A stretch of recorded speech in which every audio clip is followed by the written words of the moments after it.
Hello hi welcome to my channel. This is me Ratna and ఈ వీడియోలో మీరు చూడబోతున్నారు ఉప్మా. అండ్ ఇది వరల్డ్ ఫేమస్ ఉప్మా అనమాట. మన మిడిల్ క్లాస్ ఫ్యామిలీస్లో ఉప్మా లేనిదే ఆ రోజు గడవదు కదా. టిఫిన్లా ప్రతి వీక్లో గట్టిగా ఒక 4 రోజులు మాత్రం ఉప్మా చేస్తారు మన అమ్మ వాళ్ళు. సో ఆ ఉప్మానే ఇప్పుడు మీరు నేర్చుకోబోతున్నారు అనమాట.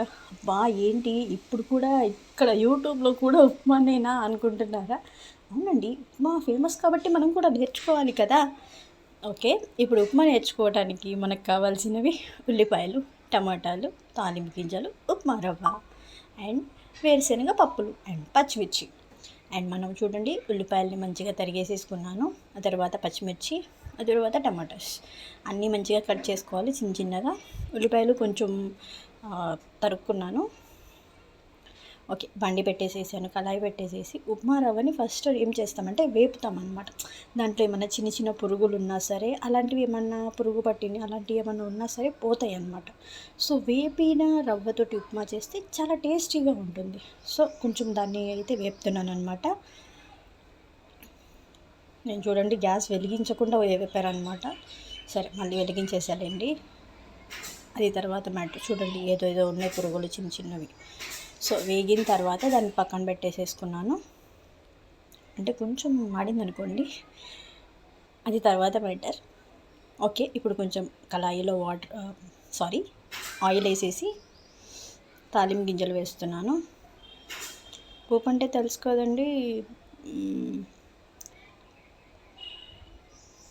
ఆవాలు, జీలకర్ర, పచ్చెనగపప్పు, మినపప్పు అవి వేసేసాను. తర్వాత ఉల్లిపాయలు, పచ్చిమిరపకాయలు వేస్తున్నాను.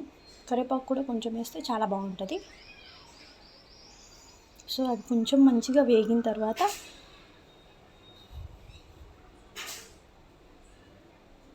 చూడండి, మంచిగా కొంచెం రెడ్డిష్గా వచ్చిన తర్వాత మనం టమాటాలు వేస్తే దానికి కొంచెం బాగా పడతాయి అన్నమాట. లేకపోతే ఉల్లిపాయలు కూడా ఉడకవు, వేగవు. టమాటాలు ముందే వేసేస్తే, అందుకని టమాటాలు కొంచెం తర్వాత వేస్తామన్నమాట.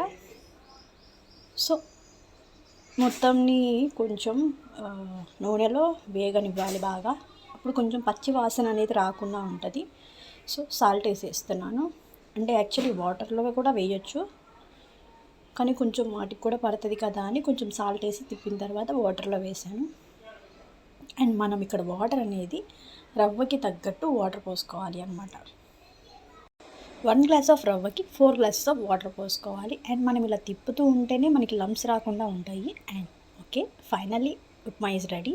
ఈ వీడియో మీకు నచ్చినట్లయితే సబ్స్క్రైబ్ చేయండి. బై.